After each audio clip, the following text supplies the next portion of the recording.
Para libre tayo sa gas, hindi man magas sa gas, ipatong na natin ang itlog mga par. Siyempre, yan, ipatong na natin yung itlog mga par. At siyempre, lalagyan na natin ang ating fresh okra from the farm. Ayan, fresh okra from Karuba pala. Ayan mga par. Lingta ko naman, George. Tan, no, madi na gasto si tigas. Para ba tilat tatay tan, tanong mo maluto. Mantayin to naman, yan. Tipid tips mga par, para hindi agad maubos ang iyong gasol. Iyon lang mga par. Yan, habang iniin natin yung kanin, and then natin pang-almusal mga par yan. Maluluto na yan mamaya mga par. Ayaw, imparabaw na, George. Lining tanga kamuti, lining tanga itlog, plus in ang kanin. Yan, lilitan lang natin yung apoy. Yan. Yan mga par. Maluluto na yan mamaya mga par. Fresh from Bakuran. Tapos yung itlog ko, dalawa yan o. Nikat ko ta itlog ko, niling takong daw si Masida. Yun mga par.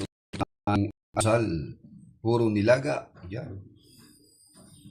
No added na tawag nito.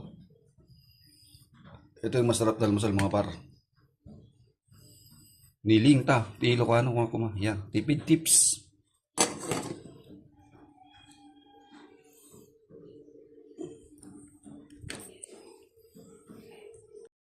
Yun. Kunin natin ang ating baon mga par. Yan o. Ganito lang ang buhay dito sa Saudi. Napakasimpleng buhay. Yan o. Lutong-lutong. Press na press yan. Nilaga. Yo, may baon na tayo mga par. Siyempre, kukuha rin tayo ng kanin. Yan o. Balon.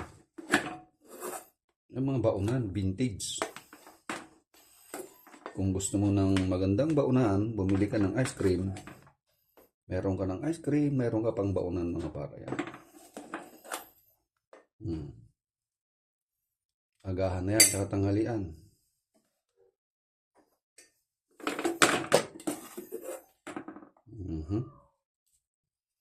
Daw na po eh.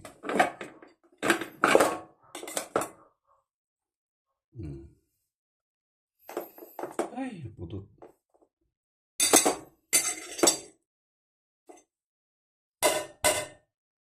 Yun. Bawa na tayo mga par. Siyempre meron tayo dyan bagoong. Yan o, bagoong.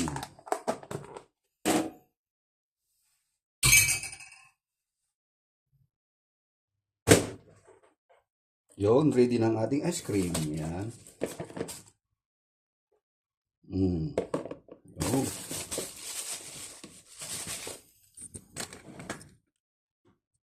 So yun mga par, meron na tayong baon. Ayan o. Yung may simpleng ulam. Ayan, nandun na sa loob. Yo. Pasok na tayo sa ating trabaho mga par. Construction na naman tayo.